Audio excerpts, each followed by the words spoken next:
इस 5 साल में कौन कौन से बड़े फैसले ले सकती है एनडीए की सरकार? सहयोगियों के साथ किस एजेंडे को बढ़ावा देगी इस बार मोदी की सरकार?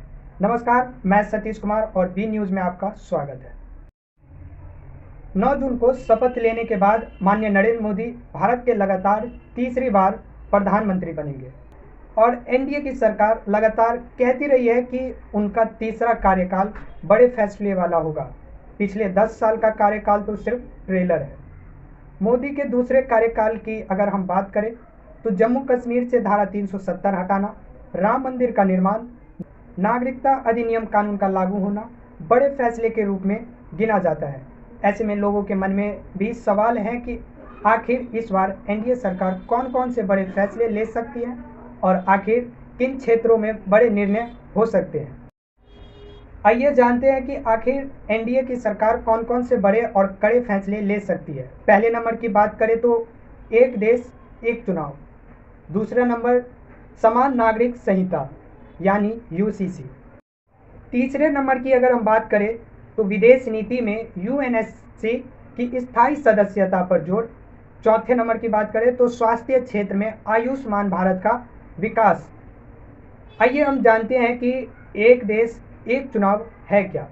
लोकसभा चुनाव 2024 में भाजपा के घोषणा पत्र में एक देश एक चुनाव का वादा भी किया गया है। नरेंद्र मोदी समेत भाजपा के कई तमाम बड़े नेता इसे लागू करने की वकालत कर रहे हैं। दरअसल नरेंद्र मोदी जी ने 2019 के स्वतंत्रता दिवस पर एक देश एक चुनाव का जिक्र किया था। तब से अब तक कई मौक़ों पर भाजपा की ओर से एक देश एक चुनाव की बात की जाती रही है। अब तीसरे कार्यकाल में एनडीए सरकार इसे लागू करने पर जोर दे सकती है। एनडीए सरकार में प्रमुख दल बन चुकी जेडीयू ने भी इस पर अपना समर्थन जताया है। दूसरा, समान नागरिक संहिता, देश भर में सबके लिए एक समान कानून करना भाजपा के एजेंडे में रहा है। पार्टी ने 2024 के घोषणा पत्र में इस विषय को रखा है। भारतीय जनता पार्टी ने 2022 में हुए उत्तराखंड विधानसभा में इसे मुद्दा बनाया था और चुनाव जीतने के बाद इसे लागू भी कर दिया। अब भाजपा के नेतृत्व वाले एनडीए के तीसरे कार्यकाल में समान नागरिक संहिता को आगे बढ़ाने पर जोर दिया जा सकता है। हालांकि इसके लिए सहयोगी दलों का भी समर्थन जुटाना बड़ी चुनौती होगी। यूसीसी के मामले में जेडीयू ने भी कहा है कि इसमें सबकी राय जरूरी है। तीसरे बड़े फैसले की बात करें तो विदेश नीति में यूएनएससी की स्थायी सदस्यता पर जोर।